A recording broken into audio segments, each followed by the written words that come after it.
Como les dijimos, aquí está con nosotros el doctor Nelson Rodríguez Monegro, quien es el encargado del Servicio Nacional de Salud, director ejecutivo, ¿verdad, Monegro? Y por lo tanto tiene sobre sus hombros una tarea muy importante en lo que tiene que ver con la reforma, la modernización que se está llevando a cabo en estos últimos años en ese sector salud fundamental en la República Dominicana. Bienvenido, ojalá, doctor Monegro. Buen día, gracias por la invitación. Lo primero es que nos explique qué es eso de Servicio Nacional de Salud, porque la gente estaba acostumbrada a oír Ministerio de Salud o Secretaría de Salud en un tiempo, etcétera. Hoy tenemos que familiarizarnos con esta nueva nomenclatura que nos están proponiendo. Servicio Nacional de Salud. Muy bien, ustedes saben que hay un proceso de reforma dentro del sector salud que, si bien es cierto, venía ese proceso desde antes de las dos importantes leyes que norman todo el ámbito de la salud y la seguridad social, es decir, la Ley General de Salud, que es la Ley 4201, y la Ley de la Seguridad Social, que es la 8701. Es decir, ambas leyes fueron promulgadas en el 2001 y ellas, digamos, dan la plataforma legal a ese proceso de reforma del sector salud y de implementación del sistema de seguridad social en la República Dominicana. El Ministerio de Salud realmente ha venido haciendo todas las funciones dentro del ámbito de la salud. Se supone que el Ministerio de Salud es el ente rector del Sistema Nacional de Salud. Cuando hablo del Sistema Nacional de Salud, eso implica una serie de subsectores que tenemos. Por ejemplo, el sector público, el sector privado, la sanidad militar, policial, organizaciones no gubernamentales que tienen acciones y actividades en el ámbito de la salud. Todos esos actores conforman el sistema de salud.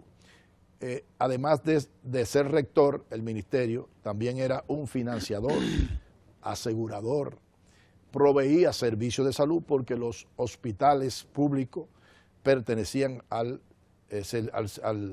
Ministerio de Salud Pública. Como consecuencia de eso, digamos que el ministerio diluía sus funciones esenciales dentro del ámbito de la salud pública porque el día a día, sobre todo el tema hospitalario, se tragaba la planificación. Entonces teníamos un ministerio que prácticamente estaba dedicado a gestionar la red hospitalaria del país. Bueno, en ese sentido, el proceso de reforma establece lo que es la separación de funciones y le otorga al Ministerio de Salud lo que es la parte de rectoría, de regulación, de control, de conducción del Sistema Nacional de Salud y deja una serie de funciones esenciales también en el ministerio, como es el tema de los problemas prioritarios de salud, los famosos programas de salud. Esto implica el tema de vigilancia epidemiológica, de salud ambiental, de la participación comunitaria, el tema muy importante de garantía de la calidad, es decir, hay un nuevo viceministerio en el Ministerio de Salud Pública, que es el Viceministerio de Garantía de la Calidad. Ese viceministerio tiene por competencia, pues, supervisar, monitorear y evaluar la calidad de los servicios a través de la aplicación de protocolos de atención, de que los establecimientos estén debidamente habilitados. Esto implica que tengan las condiciones esenciales e indispensables para ofertar servicios de salud. Eso implica el tema de la infraestructura, el tema del recurso humano y el tema de la tecnología. Es decir, antes de abrir su puerta a un establecimiento de salud, público o privado, tiene que ser evaluado por el ministerio y ver si tiene las condiciones apropiadas para ofertar servicios de salud. En ese contexto, pues, surge el otro componente, que es el Servicio Nacional de Salud, mediante una ley que es la Ley 123-15, que establece el Servicio Nacional de Salud, que es un ente descentralizado del Ministerio de Salud Pública, con personalidad jurídica, con autonomía administrativa y financiera y funcional propia, que va a gestionar todo lo que es las redes de atención en la República Dominicana. Esto implica desde una unidad de atención primaria hasta el hospital más complejo que tiene. Es decir, que nosotros estamos en ese sentido desligados del ministerio, lo que le da entonces al ministerio dejar de ser como antes juez y parte. ¿Por qué? Porque regulaba, controlaba, pero a la vez proveía servicios de salud. Entonces ahora no, ahora lo que sucede es que hay un ente que es el Servicio Nacional de Salud, que gestiona todas las redes hospitalarias y el ministerio, digamos que no supervisa, no monitorea, pero a la vez también puede dedicarle tiempo al sector privado, las clínicas privadas o cualquier, digamos, institución no gubernamental que gestione establecimientos de salud, están bajo la competencia del Ministerio de Salud.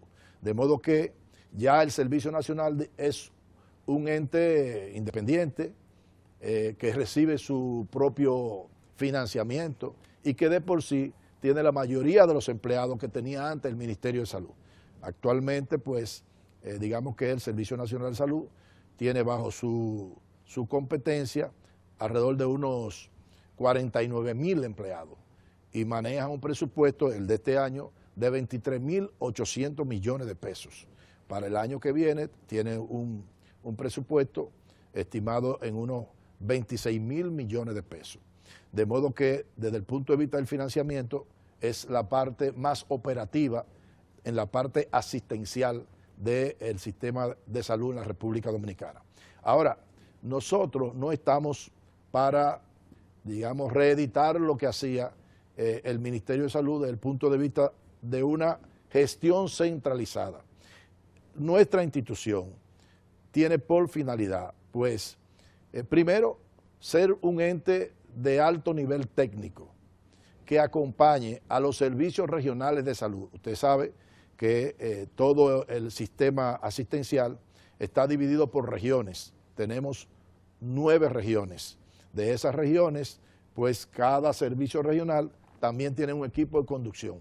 La labor nuestra es acompañar a cada uno de esos equipos a desarrollar competencia desde el punto de vista de la capacidad de gestión integral, desde el punto de vista, digamos, de recursos humanos, desde el punto de vista administrativo y financiero, desde el punto de vista de la calidad.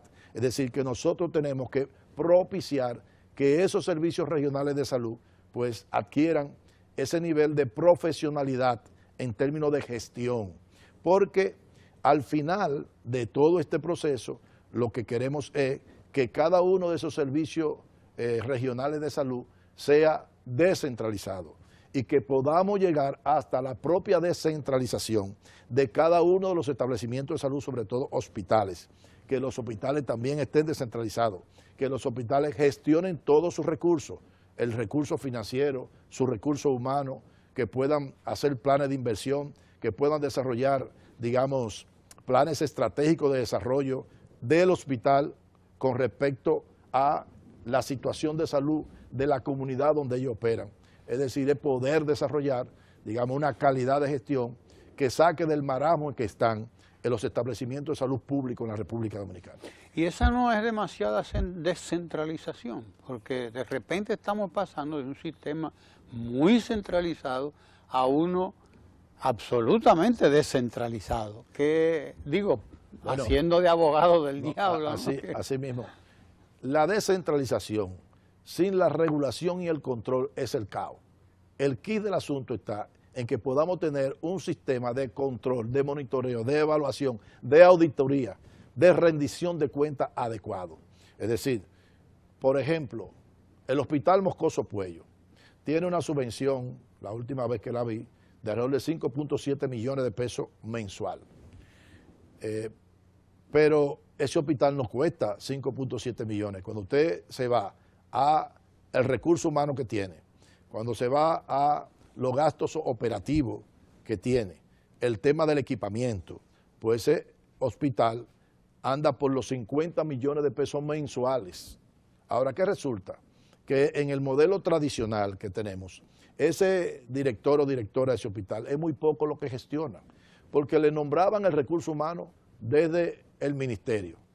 le llegaba un recurso humano que no necesitaba. Quizá el que necesitaba no le llegaba. ¿Qué pasa? De esos 5.7 millones de pesos, el 40% se queda en promesa para que le suministren los medicamentos.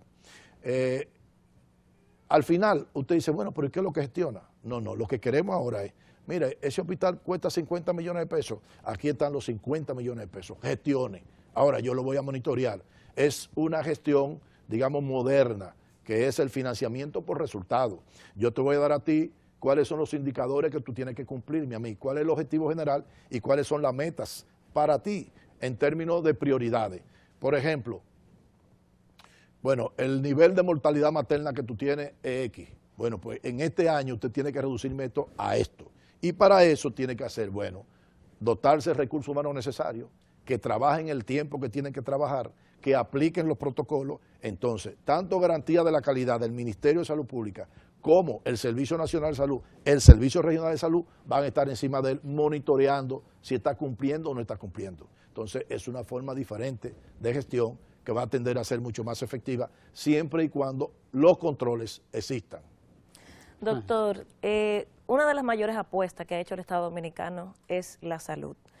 Y se necesita mucha voluntad política para sacar adelante la gran cantidad de desafíos y de ordenamiento de la casa que usted ha señalado. Como institución joven, apenas un año y algo, nos gustaría que nos señalara los principales desafíos que encontró al asumir la posición y que nos explicara también un poquito las diferentes estructuras de servicio que ustedes tienen. A veces la ciudadanía no entendemos que hay un hospital de referencia nacional, que hay uno de atención primaria. Sabemos que hay diferencias en estructuras de servicio que ustedes tienen, que quizás sería importante que la ciudadanía conozca esas diferencias que ustedes hacen, tanto en atención primaria como referencia nacional. Muy bien, mire, el principal problema que tiene el sistema de salud en la República Dominicana es la baja inversión.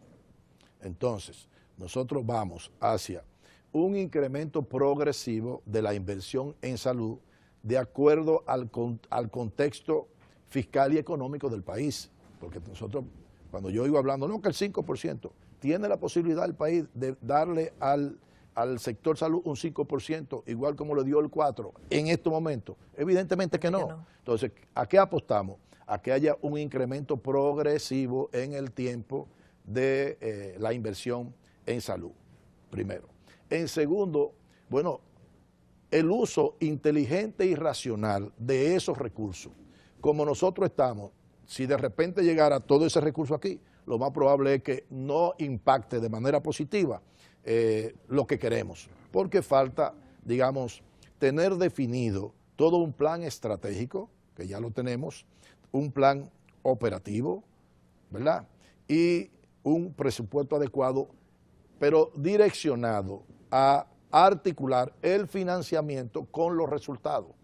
Ese es otro tema. El segundo problema, o tercer problema, es el tema del recurso humano. Es decir, tenemos que ir hacia recursos humanos con competencia, sobre todo en el ámbito de la gestión. Y ahí se liga un factor muy importante para nosotros, y lo voy a decir con toda propiedad, es la despolitización del sector salud. El sector salud, un hospital, no puede ser un comité de base del partido de gobierno. Eso ha sido lo tradicional, que llegan al ámbito de la gestión por la forma como aquí se nombran la gente, es decir, por un compañero del partido, por amigo, por relacionado, en fin. Bueno, de hecho usted entró con fuerza porque hemos visto que usted ha lanzado un concurso para directores. Bueno, entonces, ¿cómo usted logra hacer eso? Mediante concurso. Lo primero es, si queremos gestores competentes y profesionales, tiene que ser mediante concurso. De modo que nunca antes, en toda la historia de la República Dominicana, se había elegido un director por concurso. Pues ahora los directores de hospitales van por concurso y ahí sacamos el primer concurso para unos alrededor de 20 hospitales en todo el país, incluyendo hospitales importantes como es el Robert Rick Cabral, el Hospital Padre Villini, el Mocoso Puello, el Pina de San Cristóbal, en fin, hay una serie de hospitales y entonces se establecen una serie de criterios en términos, primero, de la formación en el ámbito de la gestión de ese recurso humano. Por primera vez, un director de hospital necesariamente no es médico. Yo no conozco anteriormente algún director de algún hospital que no sea médico. ¿Siempre ha sido así? Siempre ha sido así. Bueno, pues ahora podrá hacerlo un administrador de empresa, podrá hacerlo un economista, podrá hacerlo un ingeniero industrial, podrá hacerlo un odontólogo, podrá hacerlo una licenciada en enfermería, que hayan hecho estudio en gestión en salud, gestión hospitalaria, gestión sanitaria, con maestría en salud pública, en fin, que tenga una formación para dirigir, para gestionar servicios de salud. Y yo creo que ese es un punto de avance. Ahora bien, vamos más allá. Aunque la famosa ley 6097 hablaba de que los médicos deben llegar a su puesto por concurso, pues desde el 1997 en República Dominicana no se ha hecho un concurso en el sector público para los cargos de médicos. Pues todos los médicos de ahora en adelante van a entrar por concurso, pero no solamente los médicos, todos los profesionales dentro del ámbito de la salud, médicos, odontólogos, psicólogos, farmacéuticos. ¿Sabe que está enllavado para poder entrar? Se perdió la enllavadura. Bueno, fíjense una cuestión, que esa publicación que hicimos para el concurso de directores de hospitales tiene una coletilla en negrita que dice: no se aceptan cartas de recomendación ni personales ni institucionales. No queremos ver nada de eso. Lo que queremos es realmente valorar la formación de ese recurso humano. Otro tema es que el que gane la dirección de un hospital debe vivir en el sitio donde está el hospital. Nosotros hemos encontrado directores de hospitales que viven en la capital y que van 1 y 2 veces al hospital. Dígame usted, ese hospital está solo. Entonces eso no puede ser. Desde luego, satélite lo administraba. Bueno, administración, usted habla de eso también. Bueno, la administración también van a ir por concurso. Es decir, si usted no profesionaliza la gestión del hospital desde el punto de vista de la dirección, desde el punto de vista del área administrativa y financiera, estamos perdidos. Es decir, necesitamos gestión profesional. En ese sentido, todavía usted encuentra un administrador de un hospital que no es ni bachiller. Entonces, ¿cómo usted puede incluso capacitar a ese director de hospital? Sobre todo en un momento ahora cuando influye mucho en los servicios el tema de la seguridad social, el tema de la administradora de riesgo de salud, el tema de poder desarrollar en los hospitales un mecanismo de facturación a la administradora de riesgo de salud. Yo necesito un gestor para que ese hospital me lo habilite, porque es la única forma de que pudiera ser contratado por administradores de riesgo de salud privada. Los hospitales hoy en día, en un promedio de un 20%, la gente que atiende tiene un seguro del contributivo de una administradora de riesgo de salud privada y el hospital no cobra eso. ¿Quién se queda con ese dinero? Se queda la administradora de riesgo de salud. Entonces nosotros tenemos que facturarle a esa persona que ya ha prepagado su atención. Hay sitios, municipios donde no hay establecimiento de salud privado y todo el mundo va al público. Pero ese hospital no recupera el costo de la atención de esas personas que son del régimen contributivo y que tiene su cobertura por una administradora de riesgo de salud privada. Entonces necesitamos profesionalidad para poner los hospitales en condiciones de que a esa persona puedan realmente facturarle a las ARS. Doctor Rodríguez Monegro, esto está llamado a tener un impacto importante en la calidad del servicio de la salud. ¿Cómo medir ese impacto? O sea, ¿qué esperan ustedes, los dirigentes de este nuevo modelo? Ahora que tú usas la palabra modelo, entonces hay un modelo de atención que se está aplicando, que es un modelo de atención que está centrado en la estrategia de atención primaria, que tiene un primer nivel de atención, que es la famosa unidad de atención primaria. Entonces, esas unidades de atención primaria nosotros tenemos que desarrollarla, fortalecerla, darle capacidad resolutiva.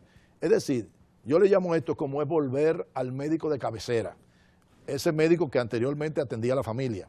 Entonces, en un área geográfica determinada tenemos una unidad de atención primaria donde toda esa población, entre 500 a 700 familias, están adscritas a esa unidad de atención primaria. El equipo de salud que está ahí llega a conocer todos los problemas de salud de esa familia. detecta. Y de esa comunidad. Y de la comunidad, desde luego. Sí. ¿Cuáles son las personas que tienen enfermedades crónicas no transmisibles? Los hipertensos, los diabéticos, las personas que tienen problemas pulmonares crónicos, hepáticos crónicos, renales crónicos, los obesos, que es una comorbilidad. Entonces, programa una serie de consultas que no son consultas espontáneas, sino como tiene registrado a todas esas personas que tienen ya una enfermedad de base. ¿Qué hay que hacer con ellos? Bueno, pues mediante el tema de promoción de la salud, de prevención de enfermedades, darle los conocimientos básicos mediante una educación para que ellos se conviertan en un autogestores de su propio estado de salud, adoptando estilos de vida saludables. El tema de hacer ejercicio, el tema de mantener controlada su presión con medicamentos. Los medicamentos se los dan mensualmente. Cuando no va a su consulta programada, tienen que llamarlo y decirle, óigame, usted tiene una consulta hoy aquí, ¿por qué no vino? El tema es evitar que esa persona se complique, porque cuando se complica termina en el hospital y esa atención es mucho más costosa y sobre todo que tiene el riesgo de la vida del paciente, de que el paciente pueda morir. Si es hipertenso, puede terminar en un problema renal crónico, o puede terminar en un infarto, o puede terminar en un accidente cerebrovascular. De modo que el tema de que tenga su presión controlada, su peso controlado y que se le enseñe a ingerir alimentos con alto valor nutritivo es fundamental de ese primer nivel de atención. Si nosotros no desarrollamos el primer nivel de atención con esa competencia para resolver el 80% de los problemas, los hospitales seguirán estando desbordados por problemas comunes y banales que se resuelven en la propia comunidad. Entonces es un tema prioritario. Ahora bien, una persona que va a un establecimiento de salud de primer nivel es del establecimiento ya. ¿Qué quiero decir con esto? Es que es muy penoso cuando una persona va a un primer nivel y el médico le dice, bueno, usted tengo que referirlo porque su problema no se resuelve aquí. Actualmente, ¿qué hace ese médico? Le da una recetica y le dice, referido al hospital Moscoso Puello. Y esa persona coge a aventurar para el Moscoso Puello. Él no sabe para dónde va, ni quién lo va a ver, ni quién no lo va a ver. Eso no puede ser. Entonces, ese primer nivel, digamos que es el hilo conductor en las redes de servicio de esa persona que llega. Es que en el primer nivel tiene que hacerle el contacto en el hospital e informarle qué día tiene que ir, a qué hora debe ir, en qué consultorio y qué médico lo va a ver. Y hasta darle parte de la historia probablemente. Bueno, es una cuestión fundamental. Sino para constituir la red de atención, esto es que tengamos articulado el primer nivel y el nivel especializado, básico y el más especializado, tiene que haber una historia clínica electrónica, donde la historia viaje con el paciente, que cuando el paciente llegue al establecimiento de salud, el médico en un monitor va a alar la historia clínica de él y va a ver todos los antecedentes de ese paciente. Eso no es difícil, ya el primer nivel nuestro tiene una lacto, tiene una historia clínica electrónica, el próximo paso es conectarlo con el servicio especializado. Ahora, para eso, ¿qué necesitamos? Y ahí entramos en un tema de discusión, por ejemplo, con el tema del cumplimiento de la jornada laboral por parte del médico. Para eso tiene que estar el médico. Por eso usted ve que lo que hemos discutido con el colegio médico no es solamente un aumento salarial puro y simple, sino que ese aumento salarial tiene que estar articulado con una mejoría de la calidad de la atención que obliga a que el médico esté el tiempo que tiene que estar para recibir los pacientes. Entonces, ¿qué ocurre? Que en el ámbito de discusión con el colegio médico decimos, bueno, hay un aumento general básico, pero hay unos aumentos que están ligados al cumplimiento de la jornada laboral que nosotros le mencionamos como articulado con el buen desempeño. Pero además tiene un incremento también, un incentivo ligado a que el médico demuestre que está actualizando su conocimiento mediante asistencia a talleres, simposios, congresos, estudios de investigación que está inmerso. Entonces tiene ahí un 15% adicional del 25% que se le está ofertando. Se le está ofertando un 15% también por buen desempeño. Ya tiene un 25 más un 30, es un 55. Ahora, ese 30% tiene que ganárselo. Por otra parte, como queremos llevar médico especialista a área lejana, tiene un 20% adicional el médico que está en área fronteriza. Si área lejana no fronteriza, tiene un 10% más adicional. Ahora, como queremos fortalecer el primer nivel, entonces el que está en un primer nivel tiene además un 10% adicional de incentivo. Cuando sumamos todo ese incentivo, para muchos médicos, ese incremento salarial, de acuerdo a su buen desempeño, puede llegar hasta un 85% de aumento. Nosotros decimos, el colegio médico está solicitando un 30%, puro y simple. Nosotros decimos, le damos un 25% más unos incentivos que puede llegar hasta son 85. mucho más de lo que el 30% que está pidiendo el colegio médico. Entonces, ahora, eso está ligado primero a una política salarial que está conectada de por sí con la mejoría de la calidad de la atención, que a su vez está conectada con el buen desempeño del médico. El médico es el líder del equipo de salud, porque el médico con su prescripción es el que mueve a todos los sectores. Es decir, el médico decide si es una consulta ambulatoria, si el paciente se va a su casa o no. El médico decide si necesita analítica el paciente, con lo cual moviliza al bioanalista, ¿verdad? Prescribe médico, moviliza al farmacéutico. Claro. Decide que va a ingresar el paciente, moviliza desde el camillero hasta laboratorio, imágenes, enfermería, todo. Es decir, el médico es el líder. Entonces, no es posible poder tener, digamos, un servicio adecuado sin una participación protagónica de ese médico. Por eso hay que crear condiciones desde el punto de vista laboral adecuadas para el médico y también condiciones desde el punto de vista de que se desenvuelva su desempeño en un ámbito adecuado, buena infraestructura, es decir, que cuente con los insumos necesarios. En ese sentido, pues, ¿qué estamos haciendo? Y es algo que ha generado, digamos, muchos problemas desde el punto de vista laboral. Quizá, o sin el quizá, no debió haberse intervenido 56 hospitales de manera simultánea. La intención fue buena, los resultados no han sido tan buenos porque se ha prolongado en el tiempo esa reparación de esos hospitales. Ahora, yo digo, un viejo refrán que dice, el que quiere moño bonito tiene que aguantar jalones. El que quiere celeste que le cueste. Así mismo, entonces, hoy hay dificultades. Mañana nosotros vamos a tener hospitales con una infraestructura, bueno, que ya muchas clínicas privadas quisieran tenerla. Y además, todo ese proceso de adquisición de equipo y de darle de manera preventiva el mantenimiento a esos equipos. Es decir, ¿cómo es posible que el Estado invierta cuantiosa suma de dinero en adquisición de equipo y que por falta de mantenimiento preventivo ese equipo tenga una vida media muy corta?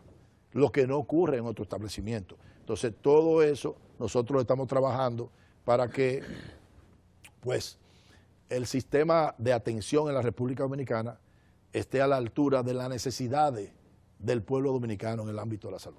El hombre nos ha matado varios gallos en la funda. Sí, pero yo le tengo nos alguna. mató el gallo de la discusión con el colegio médico. Nos mató el gallo de los 56 hospitales, porque él lo engloba todo. No, pero yo por sí fin le tengo... vamos teniendo un sistema. Así es. Podemos hablar de un sistema nacional de salud, ¿verdad? Sí, por fin. Con una un verdadero sistema. Con una racionalidad. Es decir, hasta se ahora están haciendo muchas islas. cosas de manera simultánea. Por ejemplo, uno de los problemas que tiene el sistema de salud es el tema de acceso a sangre de manera oportuna. Para mí es un sistema deshumanizado.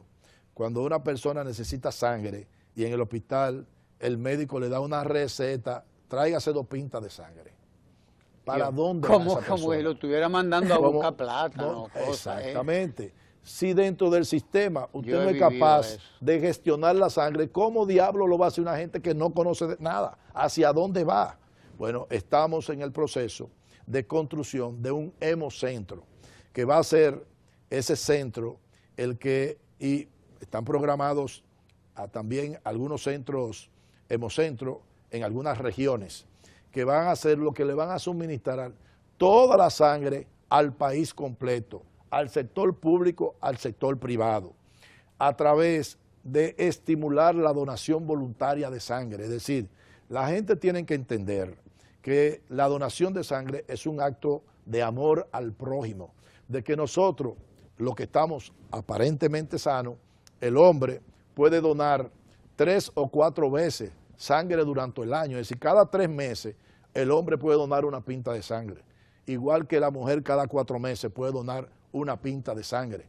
Y nosotros con eso tendríamos la sangre, primero esa sangre tiene que tamizarse, hacérsele análisis para tener sangre de calidad, porque no podemos transfundir sangre que no haya sido, digamos, investigada con una serie de enfermedades que se transmiten a través de la sangre. De modo que ese tamizaje también comienza a detectar problemas de salud en los donantes de una manera gratuita. Inmediatamente procesan su sangre. Pero mire en cuenta que usted tiene hepatitis C. Venga acá. Usted tiene hepatitis C. Y no tiene tratamiento. Y no tiene tratamiento. Anda muchísima gente por ahí. O VIH, que andan por la calle y no saben que son VIH positivos. De modo que comience entonces a generarse una solución a problemas que están ahí ocultos a través de esa donación. Pero a la vez, ¿cuáles son las formas hoy en día más importantes de donación de sangre? Bueno, son los familiares en primer orden. Es decir, el que necesita sangre, pues busca a su familia. Y esos son los donantes. Pero también tenemos una más peligrosa, que es el que vende la sangre. Y el que vende la sangre por necesidad, usualmente son las personas que tienen peor condiciones de salud por el tema de pobreza, por el tema de que muchos están sumidos en actividades, digamos, no santas desde el punto de vista que tienen vicios, que son alcohólicos, que son adictos a drogas, y con eso, por ejemplo, el adicto, por el uso y compartir jeringuilla, pues tiene más probabilidad de ser un VIH positivo, de tener hepatitis B, de tener hepatitis C, de tener sífilis, en fin. Entonces, ¿qué queremos? Bueno, promover esa donación voluntaria de sangre que pueda hacerse como en muchos países que se hacen operativos y van y ponen unas carpas con una serie de camillas y médicos, bioanalistas, y van, por ejemplo, a un supermercado y anuncian, durante esta semana estaremos en esto, o van a una universidad y se recolectan cantidades de sangre y te tienen para suplirla. Porque hay gente que no la dona por no ir allá. Si es que tengo que ir en el tiempo, el tránsito. Y además el tema de la educación, es decir, de llevar la información a través de campañas. Nosotros tenemos que invertir más en la educación en la gente. Hoy en día nosotros tenemos un sistema de salud todavía centrado en curar enfermos, no preservar la salud. Entonces tenemos que invertir más en la promoción de la salud, en la prevención de enfermedades, en la gestión de riesgo. Usted recuerda que en un momento determinado salió el tema de que las unidades de cuidado intensivo son insuficientes, que no hay suficientes camas.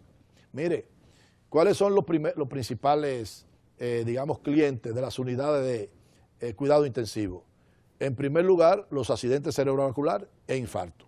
Si usted no invierte en que la gente adquiera estilo de vida saludable, de que la gente se ejercite, de que la gente coma saludable, de que se aleje de los vicios. Óigame, usted está atacando con la unidad de cuidado intensivo, es la consecuencia, no la causa. Claro. Si nosotros no incrementamos la inversión en prevenir accidentes de tránsito, vaya a cualquier hospital de eso y usted lo va a encontrar. Bueno, los accidentes de tránsito son la principal causa de muerte en República Dominicana en la edad productiva. Entre los 15 a los 35 años, la principal causa de muerte en República Dominicana son los accidentes de tránsito. Eso sin contar los que quedan con discapacidad, amputados o con una paraplegia, que terminan siendo una carga para la familia y para la sociedad. De modo que hay que invertir en eso, porque de lo contrario pudiéramos tener todas las camas en los hospitales de cuidado intensivo y van a estar llenas todo el tiempo. Sí.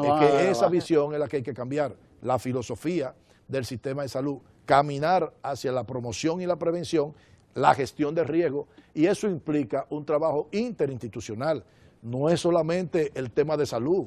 Hoy puede haber salud si no hay suministro de agua potable de manera permanente, intradomiciliaria por parte de la gente, que impida que la gente tenga que almacenar agua, que cuando almacena agua se convierte muchas veces en criadero de mosquitos, o que por la manipulación de esa agua se contamina y tenemos una alta incidencia de problemas gastrointestinales, de hepatitis A, de salmonela, de tifoidea, de cólera, es producto de que no tenemos agua adecuada. o podemos tener salud si no existe un saneamiento básico adecuado, con una recogida de los desechos sólidos por parte de los ayuntamientos de manera efectiva, con una disposición final adecuada. Tampoco, entonces en eso hay que invertir. Si no invertimos en eso, los hospitales no van a dar abasto en la República Dominicana. Doctor, esto es una revolución y pienso que habría que ser muy mezquino para no reconocer lo que se está haciendo desde el Estado Dominicano con mucha voluntad política y mucha decisión para cambiar esto. Sin embargo, esto es un proceso. Claro. Y probablemente los resultados de lo que se está invirtiendo ahora no se va a ver quizás en el futuro inmediato, aunque ya se está viendo. Porque así como usted hablaba de la sangre, podemos hablar del centro de tamiz neonatal, que es una revolución también en el país. Pero hay que cambiar la cultura del ciudadano, de dejar de pensar que todo lo del Estado es malo y solo lo privado es bueno, y también la cultura del que trabaja adentro, de creer que poncho, saludo 2, 3 y me voy. Cuando hablamos de los médicos, para volver al diálogo de los médicos, me queda la duda. Al principio con la discusión, los malos era como el Estado, de que le quieren aumentar a los pobres médicos la cantidad de horas, y luego cuando hemos visto la discusión no es tal, es que se cumpla lo que dice la ley. Pero quizás el colegio médico no representa la opinión de todos los médicos. Usted que está en el día a día, ¿cuál es la reacción realmente de los médicos que quizás no están afiliados al colegio médico con el cumplimiento de la ley? Porque eso es lo que estamos apostando, el cumplimiento de la ley. En todos los órdenes, es decir, en República Dominicana, digamos, a veces yo oigo decir, para cualquier problema hay que hacer una ley.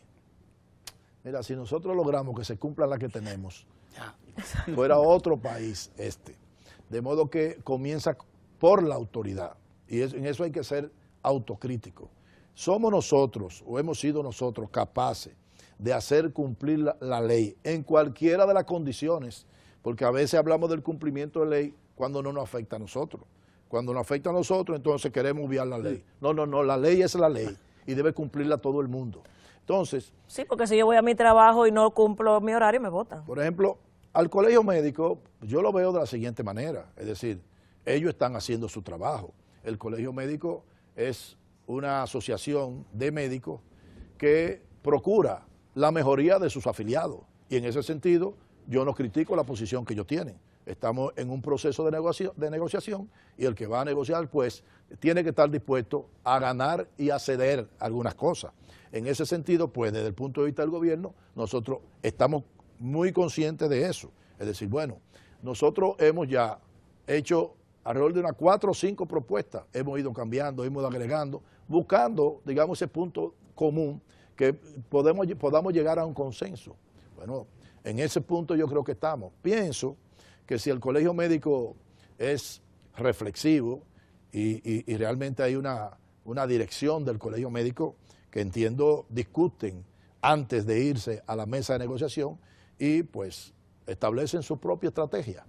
El gobierno ha hecho dentro de las posibilidades lo más posible en términos de los recursos. Y por eso llega a un 25%. Y usted me pregunta a mí, ¿y el médico en República Dominicana es bien pago? No, no es bien pago. No es bien pago. Es decir, el médico, al igual que otros profesionales en otras áreas, debiera estar mucho mejor pago. Entonces, ese es un proceso de mejoría de la inversión del gasto, de crear mecanismos de que el que mejor trabaja sea el que más gana. Hoy en día en la mayoría de los países los salarios tienen dos franjas. Una franja básica, usted tiene este salario y tiene un componente que tiene que ver con su desempeño. Claro. Usted se gana esto.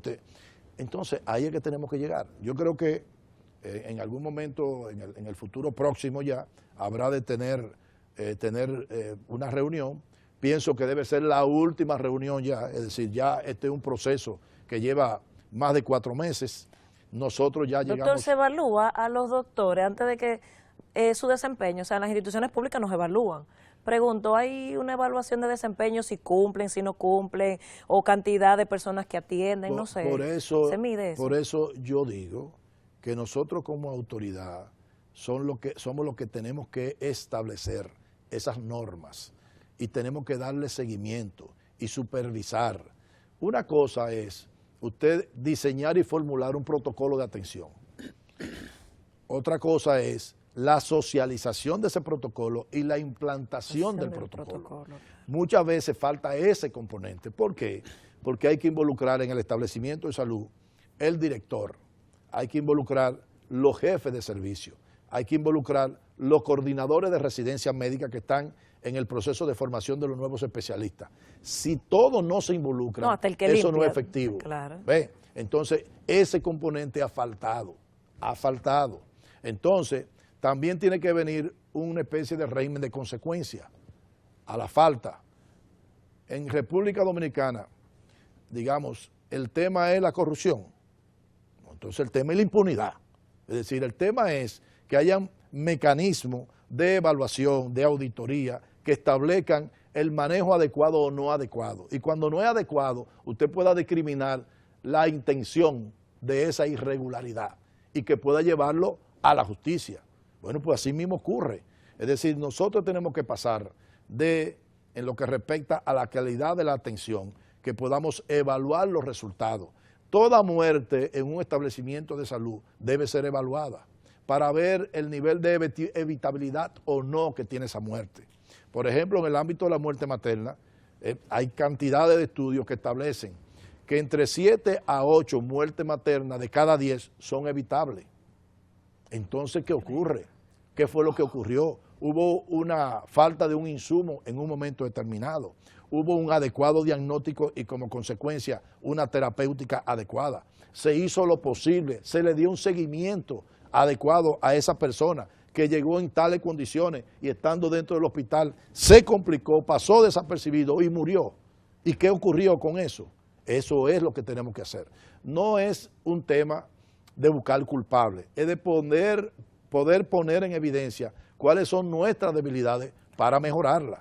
Es así, es decir, el tema no es buscar culpables. Dentro del ámbito de la atención hay un problema de mal práctica. Bueno, yo diría, como médico que soy, que cualquiera se puede equivocar, pero una cosa es mal práctica y otra cosa es negligencia. Sí. Es decir, cuando fallece una persona porque el médico no estuvo en el momento, porque lo llamaron y no acudió.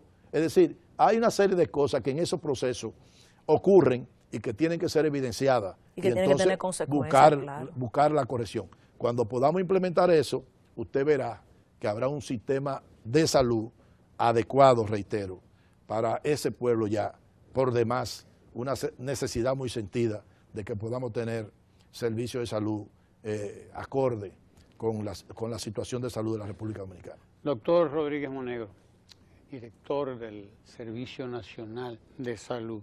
Usted es el primero del Servicio Nacional de Salud. No, yo no soy el primero. Usted no está inaugurando ese nuevo esquema, en cierto modo. Nosotros sí trabajamos antes de descentralizarse.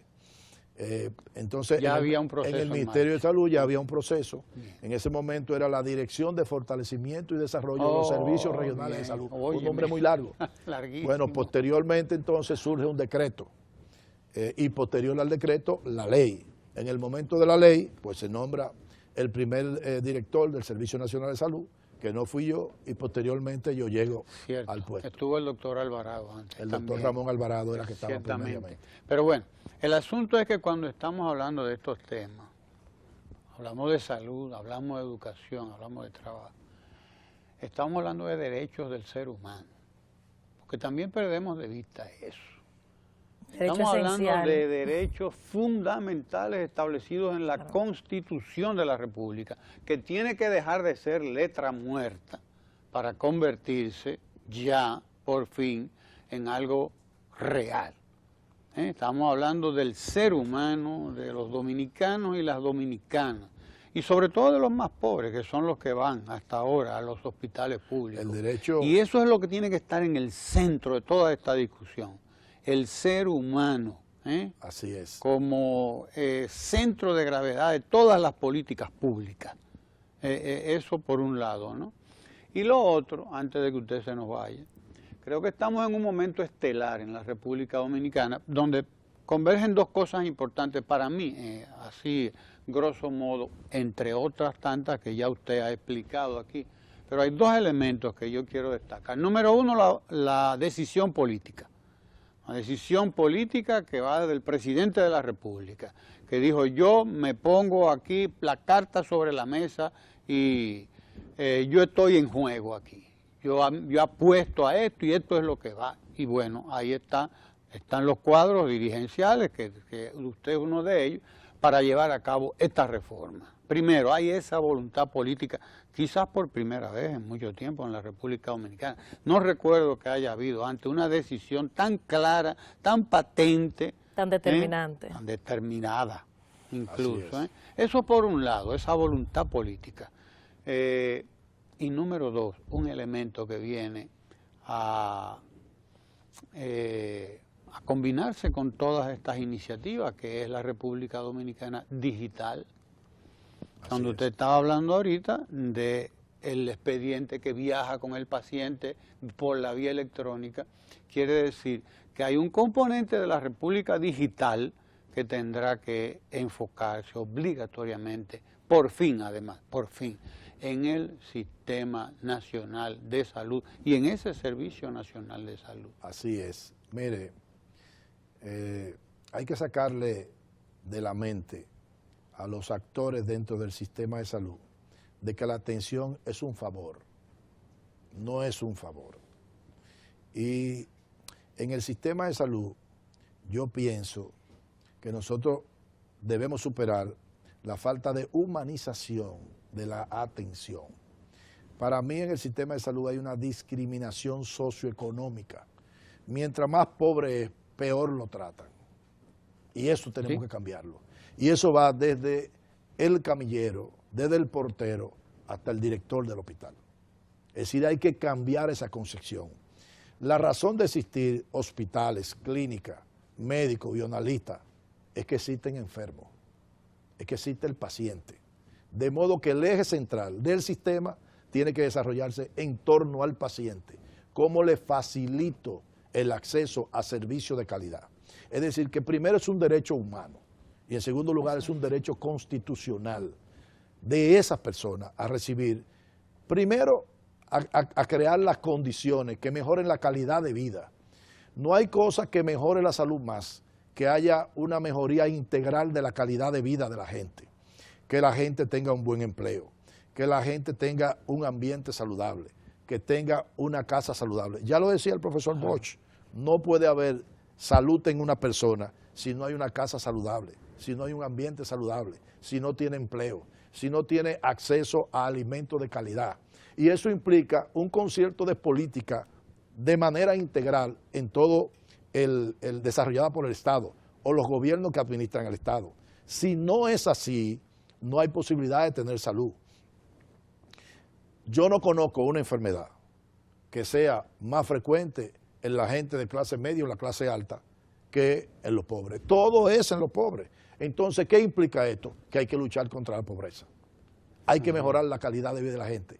Hay que invertir en la gente, sobre todo en esas áreas marginadas, en el tema de planificación, en el tema de mejoría de la educación. Porque cuando usted busca cualquier indicador en el ámbito de salud y se va al ámbito de la franja más pobre, ahí es que están todas. Uno diría incluso, bueno, pero por lo menos la clase adinerada tiene más obesos. No, hasta en el pobre hay más obesos, hay más hipercolesterolemia, porque primero hay un problema de educación y saber seleccionar los alimentos. Segundo, por 10.000 factores y razones, el tipo de alimento al que tiene acceso, ahí están todas esas fritangas, ¿ve? A la comida rápida, donde está la grasa. Esos chicharrones son buenos. Y al final, entonces la salud se deteriora más en esa persona. De modo que mejorar la educación, no hay un país que se pueda desarrollar si no se abordan 3 pilares de ese desarrollo. Primero la salud, y lo pongo antes que la educación, porque si usted está enfermo no puede educarse. Entonces la salud, la educación y la nutrición son los 3 pilares fundamentales para el desarrollo integral de la gente. Doctor, antes de que ya nos quedan pocos segundos, estamos en huracán. Y vamos, no solamente estamos siendo impactados como país, sino nuestro hermano Haití va a ser duramente impactado, o ya está siendo impactado. Tenemos la garantía de que tenemos los hospitales, las emergencias abastecidas, con personal, con médicos. Mire, es que este tipo de tema ya no es un evento fortuito.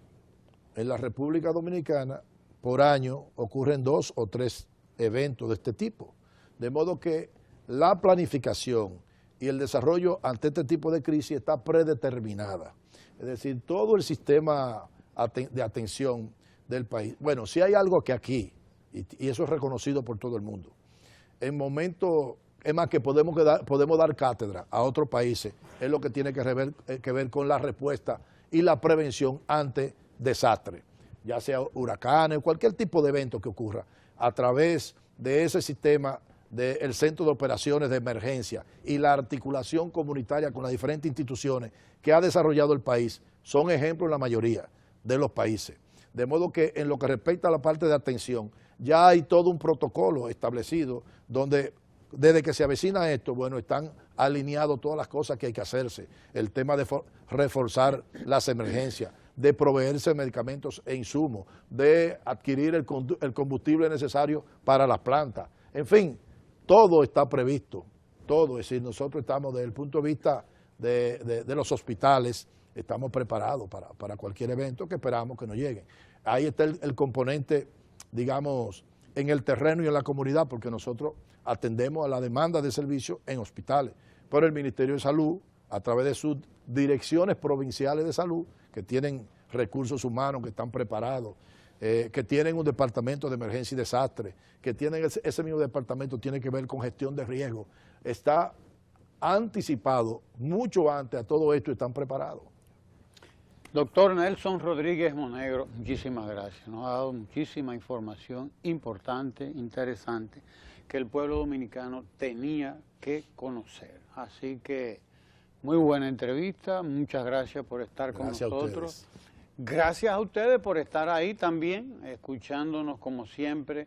Y les invitamos a que ahora pues vayamos a Ecomundo, con el economista Lucas Vicens aquí en Ojalá. Gracias al doctor Rodríguez Monegro, nos ha dado una formidable entrevista y mucha información para compartir con los televidentes y radio oyentes de la Radio Televisión Dominicana. Hasta la próxima. Gracias, muy bien.